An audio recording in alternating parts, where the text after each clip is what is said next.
Welcome to the Goddesses of Social Work podcast, hosted by Renita Ray Davis, licensed clinical social worker, board-approved social work clinical supervisor, and facilitator of the Goddesses of Social Work supervision community.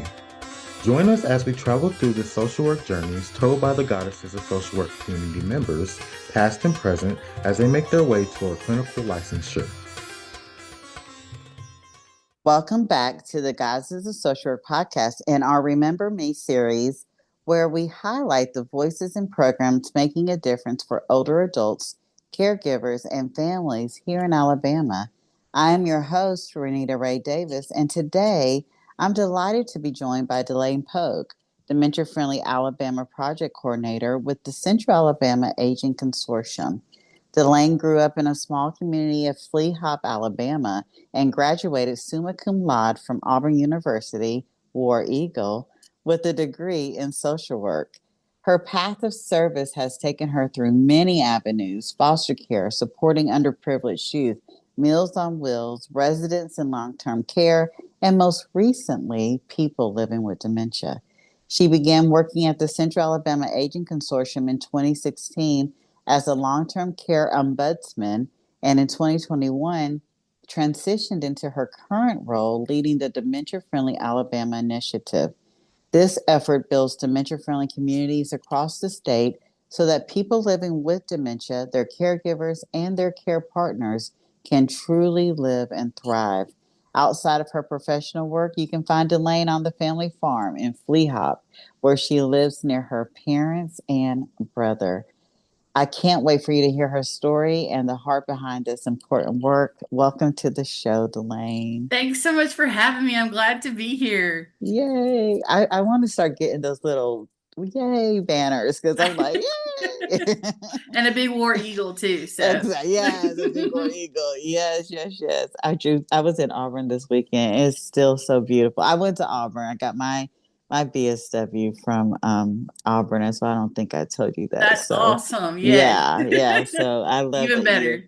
you're a graduate from Auburn as well. But before you went to Auburn, Delane, I'm wondering, what did you imagine yourself doing as a child, or who shaped your early ideas of care and service?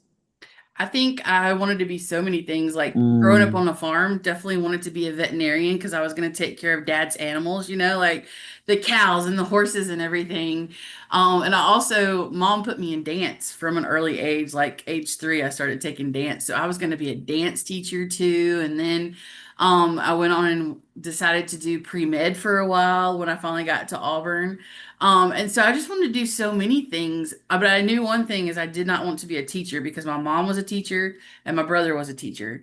And so I said, hey, I am not going to school to do that because that's just my personality. I have to do something completely different than the rest of the family. And so it was just kind of for a while there at Auburn, I just kind of rotated around on majors, honestly. Like I was going to be a Spanish major for a while because I was taking Spanish classes. But I really think just I was there having a good time for a while too, I'll be honest with you too. And then finally my dad was like, "Okay, we need to figure out what we're going to do with these 4 years at Auburn and you need to get serious about it," because I was pre-med for a while and then I decided that organic chemistry was just not the way for me. I wanted to do more fun things with my summers and my time at Auburn. And there was a lot of studying, but when you get to social work, it's more of empathy and feelings, and that was just more up my alley, I guess you would say. So I did not start off with social work. I wanted to be so many things just as long as it wasn't a teacher. So I love that. And Delane, I would just literally was telling you, I was trying to think, what did I want to be growing up? And I remember thinking just now, all I knew is I didn't want to be in the Air Force like my uh-huh. dad. I Right? not because I'm always so grateful for people who serve in our military. I mean, we need them. Absolutely. And Yes. having had been a military brat for my dad been in the military for 21 years. I get the sacrifice, but I'm like you. It wasn't that I hated the military. I just wanted to do the exact opposite. Exactly. of what somebody else was doing. And so I love that you said, I just knew that I didn't want to be a teacher. But Mhm. what's so interesting, we're about to jump into your social work journey, is what we were just saying why I created the social work podcast was because I wanted a platform for my supervisees to be able to practice public speaking. And you didn't want to be a teacher, but you ended up being a social worker. And here Right. you are teaching and It public kind of goes speaking. hand in hand, It really, does, doesn't like it? it's not that far off the path from being a teacher, I'll be honest. So, Because we are educating the world. We're just not in absolutely. the classroom, but we are educating the world. And so, yeah, let's jump into it. How, I didn't know when I went to Auburn what social work was. I Mhm. literally had a professor come up to me and was like, I think you would be a great social worker. And I went to my first social work one because I was like you, I changed my major 5 times. I Yep. don't think financial aid lets you do that anymore, but back then they let me change my major 5 times until literally Dr. Ann Marcus was like, I think you would be a great social worker. And so that is how I found out about social work. Sat in my first social work class and was like, oh, yeah, I would be. How did you going around at Auburn playing and having a Yeah. good time find out I was having a about? good time. It's funny that you say that, like one person can mention it to you and then you just kind of stick, but I think for me, like my dad, he owned a farm supply store growing up. And so like he was able to own his own business and do for other people. And I think like seeing him like helping the community, not so much his business sense, but I remember like there were people in our church like if they didn't have a job he would give them a job and try to help out just the community. And so I think like he's always been the guy that loved the underdog, and I think that's kind of been instilled in me and my brother, is just helping those that may just need a leg up and a little extra help. And so when I got to Auburn, I had my fun and I was doing trying different majors, things like that. I think I even did like poultry for a while. Like I was not going to be a chicken farmer, like it was just something to do. And so finally my best friend was at Auburn with me and she was like, you love people, so why don't you just try social work? And honestly, I didn't know anything about social work. I just said, hey, okay. And the more that I researched it and saw that you could work with children and senior adults, and just there were so many avenues, that's when it kind of led me. And I'll be honest, she just said it and I sat in my first class and went in there to intro to social work, and I was just kind of like, wow, this is it. And then the best part was it just came so naturally to me. Like I didn't even have to, you didn't have to study much except when you got statistics. Now that was not my favorite, I'll say that. But other than that, it just came so naturally, just helping and wanting to make sure that other people had, things that were the best of their ability in their life, and lived that best life that they could. So it's funny, it just takes one person to mention it to you, and then you just kind of go from there. So It it's kind of changes the your same. whole life. It really Yeah, does. it Yeah. changes your whole. You know what, Delane? I took statistics twice at Auburn, so It's I'm the like, worst. but and I get it now. Now that I'm older, because I was like, how is this going to help me in my Right. social work degree? But I get it now as a person who works with researchers. They need Absolutely. Yes. but Definitely need it for that. that's their lane over there. Mm-hmm. Hmm. I remember like my final project, you had to do a research paper, and I thought, this is probably the only time I'm going to use these stupid statistics, but okay. So anyway, Absolutely. I'm glad to know I wasn't the only one who struggled no, with statistics at Auburn because definitely Lord not. knows I did. But I'm curious, how did you even get to Auburn though? Like, was that always just one of your schools or? Well, so my brother is 2 years older than me, and he went to Auburn because he is an ag teacher. So he did his teaching there, got his degree there. And I actually was headed to the University of Alabama because I had gotten a scholarship, a full ride, and I was headed that way. And my dad just kept saying, it's a long, lonesome road to Tuscaloosa, and your daddy can't be there in 45 minutes for you. And so I'm a daddy's girl through and through. And so my brother was actually set to graduate from Auburn as I was moving in the fall. Like, so we were kind of like, he was moving out and I was moving in, and I already had a place to go. And so it just kind of fell into place. Like, that's where I needed to be. So, and as my whole family's went to Auburn. And so it just kind of, but again, I was going to be the oddball and go to University of Alabama. I But mean, a again, I needed full to be close ride to and home. everything. Yes. Yes, I yes. wanted to be closer to home, basically. So you can't get too far away from the farm. So, And you know what? I've heard of of it's Fleahop, right? Fleahop, yeah. Yeah, I've heard of Fleahop, and I'm wondering because it's near Auburn? It is like it only takes about 30 to 45 minutes to get Okay. to Auburn. Is So it on yeah. the other side going like towards Atlanta No, it or would be on this side, on like this side? to Oh, okay. Okay. So it's Palisade, one. that area. Yeah. I got you. I got you. Hmm. So Hmm. yeah, I love that name. I just was like, I just want to say it repeatedly. I want to say it repeatedly. But I love that you ended up going to Auburn. Guess what? I went to Auburn and then I ended up at the University of Alabama anyway. See, you just never know. Yeah. So I do got to say roll tide as well. But let's jump into your program. And I told you before we hit record, I have been waiting to meet you. You are the Dementia Friendly Alabama coordinator, and this is my new little wheelhouse that I have found myself in. I'm like, of course I got to meet the Dementia Friendly Right. Alabama coordinator, but every time I'm in a spot, you had a different, you I had know. other work you were doing all over this great state. But for those who do not know, what is Dementia Friendly Alabama and what makes it so unique? Yeah, so there's actually a Dementia Friendly America that started in 2015. And so right after that, our executive director at the time kind of wanted to do the same and have a Dementia Friendly Alabama, which started in 2016. So, but it's a grant provided by the Department of Senior Services. They saw the need for us to do more for dementia and Alzheimer's disease here in the state.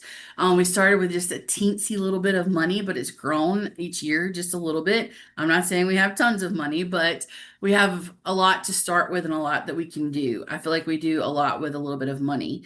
But it is a grant, and it's just to help, like it sounds, make Alabama more dementia friendly for those living with dementia, but also caregivers and care partners so that they feel like they can be included in everyday life. They can go to their local bank and not feel like there's a stigma attached, like they need to be embarrassed of something if they take a little extra time filling out the deposit slip, things like that. So it's all about bringing awareness, educating, but also building partnerships so that we can have these partnerships across the state where, a local restaurant, sure, they invite people in that are living with dementia and their caregivers, and they're not afraid to host those people and to let them in. And so I think it's the best thing ever because what if we lived in a world where each community was more dementia friendly and they didn't feel like, oh, somebody at our church felt included and didn't, if they had an outburst or something happened at church, well, then if those church members are dementia friendly and that church is, then they know better how to interact with those living with dementia. And so I just think once I moved into this role, it's just been the best thing I think ever. And also, my grandmother lived with dementia. She had it for about 12 years. She actually, we ended up moving her into long-term care, but she thought that her nursing home was a hotel because she loved to travel and she loved that when she went to stay in a hotel, they would make her bed every day. So she thought living in the nursing home, they were making her bed every day. She thought she was in a hotel. And so that just kind of like, we had to laugh about it and find the funny parts of her journey with dementia and Alzheimer's disease. And I think it kind of prepared me to work in this role too. So it kind of came full circle for me. So DeLane, I love that. Well, I have two questions. Dementia Friendly Alabama came from CAAC. So yes. do you cover all of Alabama? Yes, so it's just one little Wow. me traveling the I state. Hopefully yeah. we'll get bigger where we can have like a North Alabama and a South Alabama, that kind of thing. But we do work with the AAAs, like the area agencies on aging, to make sure like a lot of times their Alabama Cares coordinators will do like a project each year. So each year we select one big project to do throughout the state so that we can be more dementia friendly. And so like this year it was making sure that we brought more awareness to having like wills and power of attorneys done before you get a diagnosis of dementia and Alzheimer's disease or something or some life-changing diagnosis, and then you can't make your decisions for yourself anymore. We want to make sure that those are taken care of. So each year we pick a major project for the state. In the past, it's been memory cafes. elementary school education, things like that. So that's how we kind of spread it across the state. And then I'll go statewide doing some trainings and things like that too. So, but yeah, that's why I say I'm always in the streets, like if you can't catch me, I'm from one end of Alabama to the other. So, You really, getting the really word are. out. Yeah. I knew you were doing important work, but I didn't realize it was just you in Alabama doing Yes. dementia friendly work. I love, but before we move into what is a memory cafe or the resource wallet, I'm curious. I'm not curious. I know, but for our listeners who may not know, why is it important more now than ever for us to have a dementia friendly Alabama? You can even Absolutely. speak to the statistics if you want to, Yeah, even though and I we both. actually do know a few statistics on it. Yes, come on through social worker. So just here in Alabama, there are over 100,000 people living with dementia, and not to mention how many caregivers, unpaid caregivers that are family caregivers that are having to go along with those living with dementia. And it's not going to get less. We're just going to have more and more people getting a diagnosis of not only Alzheimer's disease, but there are other types of dementia as well. And the importance of living the best life and a full life with dementia, because just because you get a diagnosis doesn't mean that life's over. People live with in the early stages of dementia for years and years. Like my grandmother, she was able to do all of her activities of daily living for herself until the very end. It was just that she couldn't remember how to get back to her room, things like that. So just the smallest things. So she lived a full life and her best life, living in her hotel, and so that's the same thing for other people out there. And also knowing that they're not alone. There's dementia and Alzheimer's disease is becoming more and more prevalent. And I feel like, sometimes we don't want to have that discussion about it. We don't want to talk about it. But there's so many fighting it and having to deal with it that we just don't want them to feel like they're alone. And so that's why Dementia Friendly is here, is to kind of help those caregivers, but also those living with dementia, and just making sure that Alabama is the best that it can be for them, and be a safe place for them to live. So, I love that. And, want to say just because you're getting older doesn't mean you'll have dementia, absolutely. but because we are living longer and we do know more people. And, because I'm thinking some people in the past may have been like, Mama just forgets or Daddy, That's it. And that's the thing. yeah. First thing, if like you forget where you put your keys or something like that, you automatically like self-diagnose. Oh my goodness, I'm getting dementia or something like that. But it's so much more like, like problem solving and making decisions, like bad financial decisions. I got a call the other day from a daughter whose mom was living with dementia, and she was just making terrible decisions, like calling random people and giving out her financial information. And it's just so much. So it's not just forgetting and memory loss. Like we all get stressed, and I've put my keys in the refrigerator before when I'm unloading groceries, but it's more to that. It's more of the problem solving and just the not being able to do things that we once were able to do, forgetting how to get home, things like that. And so we don't want people to be afraid of it either, just because you forgot something. We don't want to automatically go to, oh my goodness, I've got Alzheimer's disease, because there are things that we can do to keep stimulating our brains, eating healthy, exercising, things like that, to keep our brains moving and working, and hopefully be less at risk for dementia and Alzheimer's disease. And I even want to include music. I just have to Yes, because my yes. sister's a music therapist in the dementia friendly world. And And so, it's so yeah. important. Music, just because we've done some actual like memory cafes with music too, and like Mm. just you can put on a song, and for a person just to remember those lyrics just automatically, like music really does just stir inside of us. And so it's such an important part of all of us too, because, like I remember songs that we used to sing in church as a little kid, and so like they just stick with you all these years. And so it doesn't matter where you are or what you're doing, those songs follow you. So absolutely. You're right. A song literally just popped in my head. What we used to sing in vacation Bible school. So Absolutely. like, as soon as you said that, I'm like, yeah, literally just like that. But I want to ask you about the heart of the dementia friendly Alabama program like memory cafes or resource wallet cards. Can you tell us about some of the programs that are within and why that makes it Dementia Friendly Alabama? Absolutely. So memory cafes are one of my favorite things. And this is just a memory cafe is just a fun outing for those living with dementia and their caregivers. Everybody gets together and we do something fun. It's not we don't talk about dementia. We don't really educate about dementia. We just all get together and we do something fun. So here lately we've been going the local horse ranch, Maine, Montgomery area, non-traditional equestrians. They have us out for 6 weeks at a time and we do horse therapy for them. And so they've kind of done like I'll provide lunch, but then we invite everybody else. So they do the horse therapy, I do lunch. And it's just something sensory like for them to be able to experience. But not only that, we do things like tastings because I like to do something that incorporates sensory and stimulation for the brain. So we do sensory tastings. We've done like a chocolate tasting, and we're going to do a coffee tasting here in the fall that we'll have. We've made our own candles, things like that. We even took a group to Build-A-Bear because I mean, lots of seniors haven't had the opportunity to build their own bear. I had never been. And so it was a fun experience for them just to give them something to do that they wouldn't normally be able to do. And they're living with dementia while they're doing it, which I think is really cool. So just giving them opportunities for sensory, but also to get out and experience it together. So I love a memory cafe. I'll say that. How does that come about? Especially because you're all over Alabama, and it feels like you're doing these in not one location, but in different areas. Yeah, so How? we try to Yeah. space it out. Absolutely. So we do a lot here in our Tri-County area, Montgomery, Taughan, Elmore, since that's where Central is.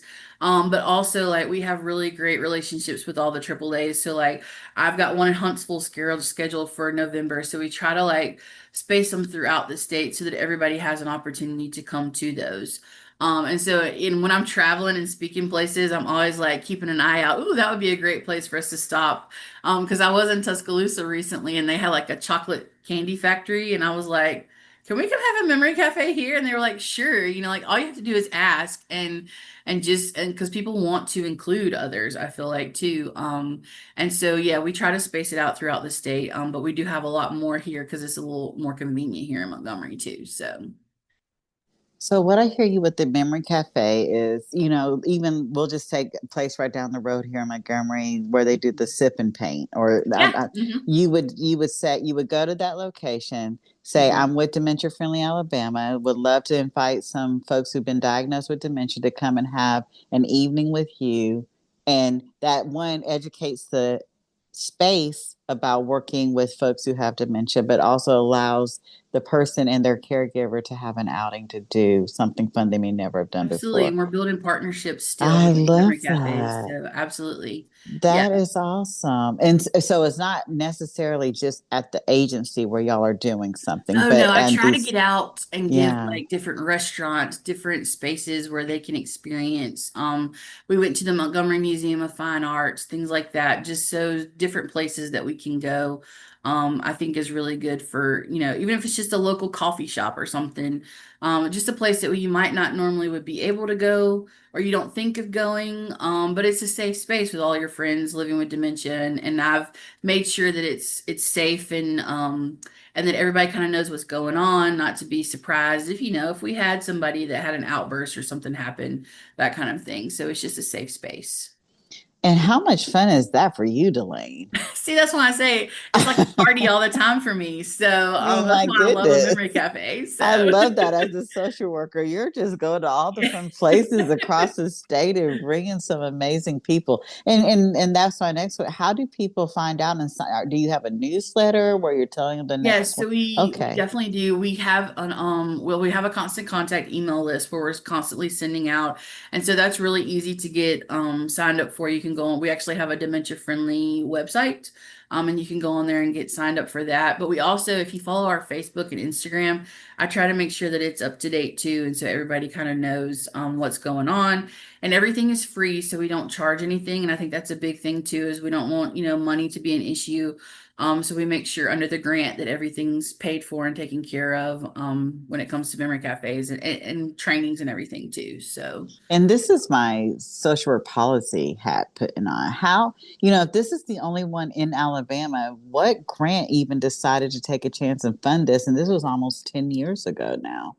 Yeah, so it's just a state funded grant. And Hmm. so it started off with like $30,000 and it's built a little bit each year. So like I said, we don't have a whole lot of money and hopefully like there's some changes going on at the federal level and even at the state legislature to get more funding for dementia and Alzheimer's disease. And so hopefully once that kind of takes off, we'll have way more for dementia friendly and include it in some other grants too that come from like public health and everything too. But for not right now, we're just trucking along with our little state funded grant, but we're doing You're doing, lots. and I wrote that down. You're doing a lot with a little bit of money. That's That's that's what social I work. say. So yeah, try to do a lot Yes, with a that little. is what social work is, and why it's so Absolutely. important, you guys, that we know what's going on at the state and federal levels as Yes. well. What Yes. is, one of the other programs I read that you have is the Resource Wallet. What is the Resource Oh, Wallet? that's so good. So we definitely try to make sure that we give out enough like print materials and resources to those living with dementia. And I'll say that we do have a dementia resource guide that we just revised. We made it back in 2016, 17 when we first started Dementia Friendly. And sadly, it had not been revised until this year. But we did, it's hot off the press and you can find it on our website, but we also have lots of print copies. So just a little plug for that. It's a booklet, and so when a person gets a diagnosis of dementia and they may not know where to turn, what to do from there, it kind of follows all the stages, what to do, where to go, who to call, that kind of thing. And so in addition to the dementia resource guide, we have these dementia resource wallet cards, and it's just about the size of a business card, and it's purple, and it just says, "Hey, I'm with a person living with dementia, and we need a little extra time and patience." And then on the back, it says exactly what dementia is. So, for example, if I'm taking my mom and she's living with dementia and we're going out to the bank and I still want her to keep her independence and fill out her deposit slip if at all possible, but maybe it's going to take her 20 minutes to do all of this, then I can slide that card to the teller and it just says, "Hey, we need a little extra time and patience." And I'll use the example of our church. We have a little guy that's been diagnosed with Alzheimer's disease, and sometimes he just has like an outburst. He gets upset. And if we pass those cards out though to our congregation and those around him that will kind of know like this is what we're dealing with, this is what's going on, but hey, he's going to be fine. And this is just kind of letting us know that this is what's happening, but we're not drawing attention to it. I haven't like pointed my finger and said, this man's living with dementia, that kind of thing. It's just a subtle way of saying, hey, we need a little extra time and patience, and this is what it is. And so I just think that helps keep their dignity and respect, but also helps them keep their independence because that's what we want.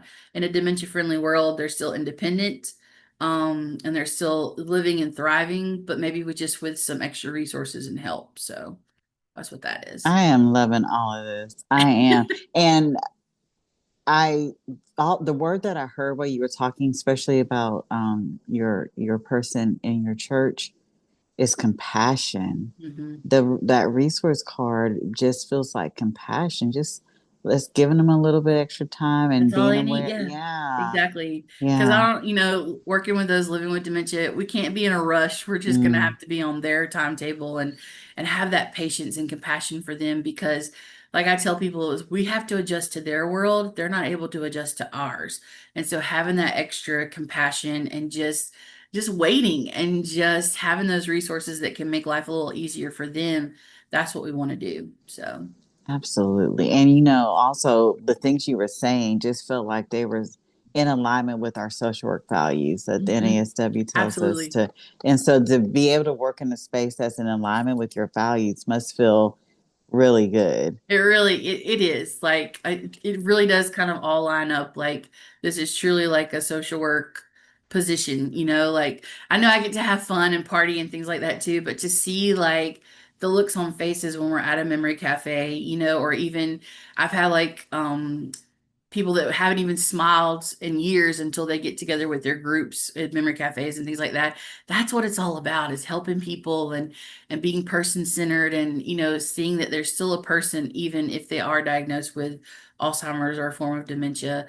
They're still there at that root. There's still that person behind that face of dementia. So Yeah. And me putting two and two together, this started in 2016. You moved into this role in 2016. This has been your program since the beginning. Is Well, I was actually ombudsman first, and then I moved into this and in then you moved 21. into Yeah, yeah. 2021. Hmm, Okay, hmm, okay. hmm. How, Yeah. but that's still a good little bit of time. How has this program changed you? Wow, I just like, you know how when you just find your niche for something, this is definitely mine. Like, I loved working in long-term care and ombuds and being an ombudsman because of course my grandmother was in the nursing home. So that was a good passion for me. And I thought, hey, this is where I'm supposed to be. But then you get to where you get just complaints 24/7 when you're an ombudsman. And I know that, as social workers, we're dealing with all types of, behaviors, complaints, all something's always going on. And I feel like we get a lot of that. But after a while, it's just kind of like, man, you need a break from all the complaining. And so when this opportunity opened up and our executive director was like, hey, why don't you try this for a while? And once I stepped into it, it was just kind of like, it just clicked, and there was just so many avenues that I saw that we could go and we could do, and it was just, and that's part of it, is just expanding it and doing a little more each year. Like, I wish that we could get everybody trained, but you have to rein it in sometimes and know that you have to go within our budgets and things like that, because even though we have these big social work hearts, we still have to rein it in and do what our funding will allow, that kind of thing too. So but it really has just kind of lined up and been exactly what I needed to be doing, and feel like what the Lord's called me to do, honestly. Like, and moving forward, I couldn't really see doing anything else right now, So and hoping it'll get bigger and have more funding eventually. So I think so too. I was like, budgets, dang those budgets I know. keep. But outside of the budget stuff, and you know what, Delane, I see your program growing. You're a social worker, so I'm rooting for you. So I know that we not only have big dreams for stuff because our hearts are Mhm. so big, but we know we've been trained on how to implement those things. So Absolutely. Yes. your program is definitely going to grow. But you know, one of the things that I feel like I am in love with the CAAC, the fact that you said you were an ombudsman, I always mess up that word. But the fact that you said you were an ombudsman, and Hmm. I want to pause here for the cause. I interviewed Cheryl Craig. Yeah. Hmm. Oh Cheryl. my God, she is such a beautiful light. Yes. Yes. And I love that you're like, I was doing this, but it was a lot of complaints. And Mhm. now Cheryl Craig is doing it and she Exactly. loves it. She just Exactly. has a heart for it. She wants to do it and she She made really it, she does. made it shine. I got, had the opportunity to interview her. Her podcast episode is actually coming out this week. So we'll Oh, get to great. learn Yeah. more about ombudsman. But what I keep hearing repeatedly about CAC is that you guys get moved and shifted into the programs that honor your strengths. Yes, I think that's huge. Like, and just when you think you're in the right spot, something will happen and maybe, oh, we need to tweak it and go a different way. And that's great. Like, there's always room for movement, and you can move up the ladder, you can move, laterally. It doesn't matter. Absolutely. And so it's just finding where your niche is, and I think like for Cheryl, obviously, like she's found like she's really good. She's worked in long-term care before too. And so she's finally found like where she belongs, you know what I'm saying? And so then same for me, like I thought I was gonna do ombudsman, but then it just gotta be a little too much. But then this opened up, and wow, what a door, and what more we can make it. So with Dementia Friendly. And so yeah, that's one of the amazing things about working here, is that there's so many rooms for opportunity. So And I would like to think that it's a fluke, but it's not. I mean, I keep hearing this about this one agency that has all these different programs. It's like playing checkers in our chess and Mhm. moving you guys around and you all finding your niche, but you all also know about all the different programs All as right, and we all well. work together Yeah. really well too. Like Yeah. it's a team, and like if somebody needs help with an event or something like that, and I'll have lots of my coworkers come out and help with memory cafes too. So I just love that about it too, is that it's really a big teamwork opportunity. And so and we're not going to let some program fall between the cracks. If you need help, we're going to come help, and we're going to make sure that everybody knows about every program that's available, and make sure that we can get it into the hands of as many as possible too. So. That is so beautiful. I mean, just if you as a social worker, I've been a social worker for 26 years. To say that an agency, not the people, yes, the people, we have our hearts, but the agency has such a Absolutely. beautiful heart. And to hear that over, and I'm usually like, yeah, I heard about that agency, or yeah, I know about that one. Right. When I'm hearing people move into places, but repeatedly over and over and over again, CAC, the agency or the organization, has this beautiful heart that, Absolutely. I'm seeing as this aura that just is gorgeous, not just for the people they're serving, but Mm-hmm. also for the people who are working there. And Mm-hmm. I think that is so cool, which kind of leads me to my next question with you, DeLane. Is there a belief or a value about social work that has changed for you over the years? And the reason I'm like asking that, because for me, I was thinking, okay, yeah, we hear about these agencies. And so now CAC is like shifting this belief about the certain agencies that have been around a long time doing the same thing over and over. And it's really just kind of tough to, move the needle of change within the agencies. But CAC doesn't mind shifting and changing. Right. And so I'm like, okay, y'all are shifting a belief in me as it relates to social work. But for you, DeLane, has there been a belief or a value about social work that has shifted for you since you became a social worker? I think as far as like, when you graduate, you're a fresh graduate out of college, and I think that we're all like coming from social work, we're gonna save the world. That's how I felt. Like I was gonna save all these kids that were being abused and things like that. And I think as over the years things change, like we may not be able to save the world, but we can help that one person at a time, and it may be a group of people at a time. And so just making that little bitty ripple in the waves is going to be a huge change eventually, so like just helping a couple of people living with dementia right now.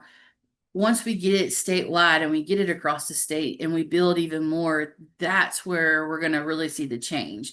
So it doesn't mean that we have to save everybody right now. And I think that that's what we come out of college trying to do, first thing, like that's what I was going to do, is save the world. I was even going to go to Africa and get clean drinking water for people, like that's what we wanted to do. But even now, like even doing something small, you're still making a difference.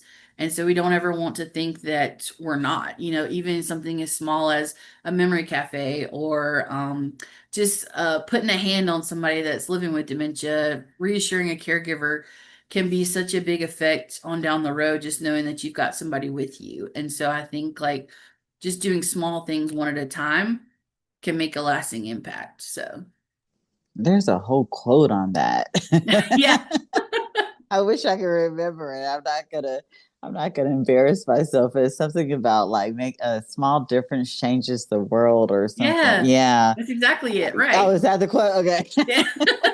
Something like that. Yes.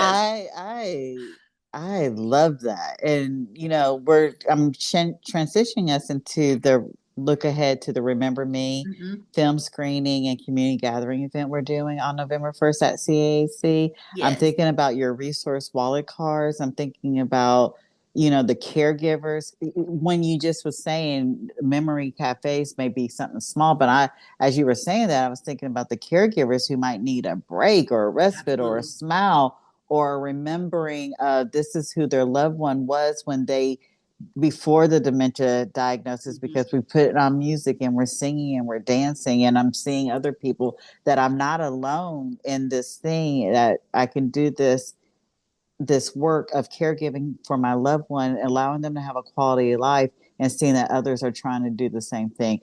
That is Absolutely. no small.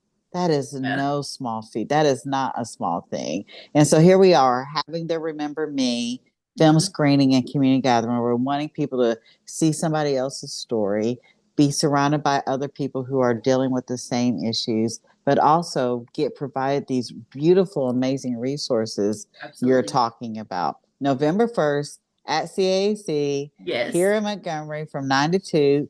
Free CUs, I know, for social workers, nurses, and long-term healthcare professionals. Hmm. So come out and do that, and be a part of this amazing event. But DeLane, what do you want people to get out of this event on the first? Absolutely. I think it's going to be a great space for us to have a conversation, and not be afraid to talk about dementia, Alzheimer's disease, and other forms. Like I feel like a lot of times there's stigma attached and maybe we don't want to, talk about the struggles that we're having, or, hey, I do know this friend that's living with dementia and I don't know how to interact with them. I don't know what to do. I think it's going to be a great day for us to have those conversations and those difficult conversations, but also, like you said, to get people connected to the resources that we have available too.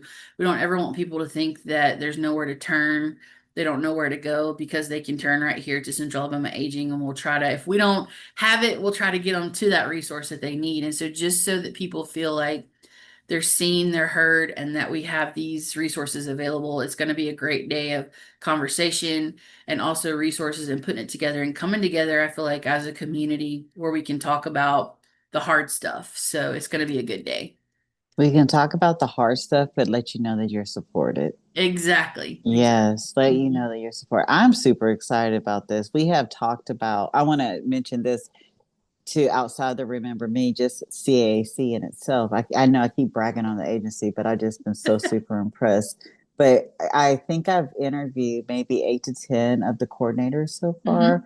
and every single one of you have said that, and it's almost like it's indoctrinated. And so now I'm believing you. You got a believer in me, but Uh, every single one of you have said, if we don't have the resource, we'll help you mhm. find the resource that you're looking for. And Right. I believe that. So even if Yes.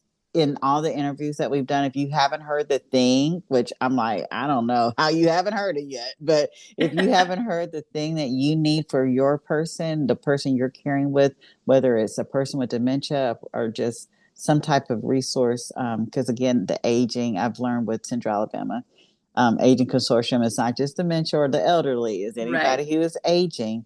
If you We're all haven't heard aging. this, exactly, if you haven't heard the service yet, come out on the first, because CAC will make sure they help you find that service. Absolutely. And Yes. again, this is a social work agency. I mean, my goodness.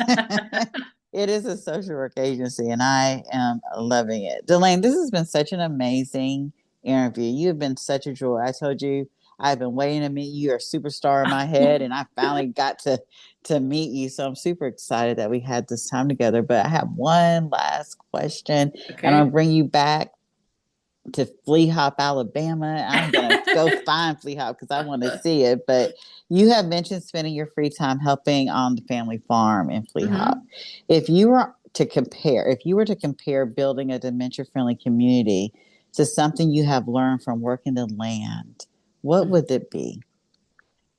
I would say you're always welcome in Fleahop, okay? Mom will give you a glass of Yay! sweet tea, sit on the front porch Come on anytime, through. I okay? Or love stop that signs, Southern come on by. hospitality. Yes. But I would say, working the farm,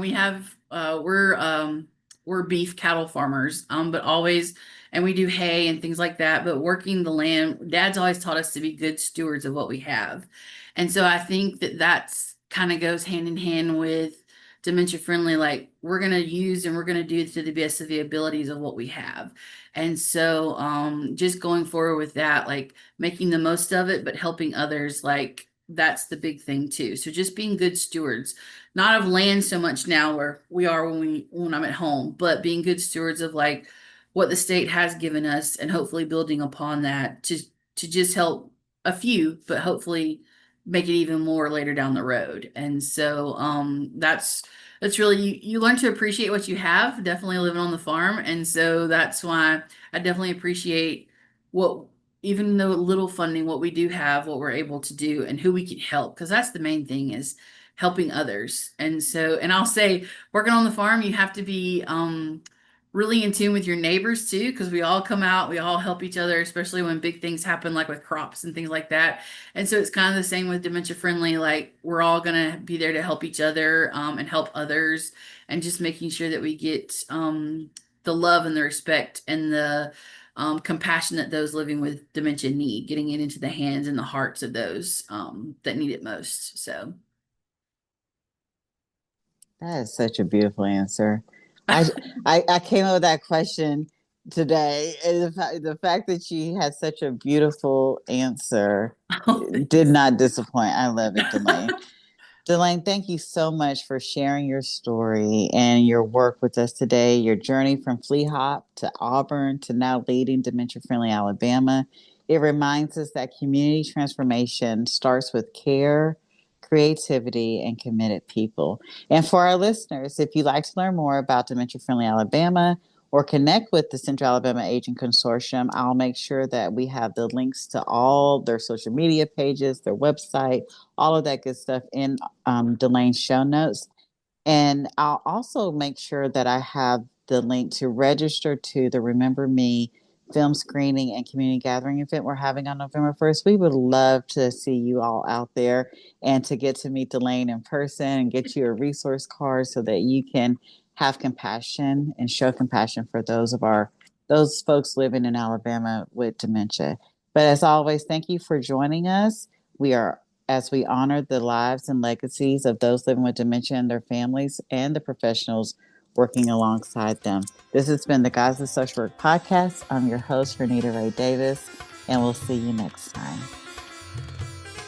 Thank you for listening to today's episode of the Goddesses of Social Work podcast. We are glad you were here. If you like this episode, please come back to hear more stories of the journeys through social work, and please leave us a review on Apple or Spotify. See you next time here on the Goddesses of Social Work podcast.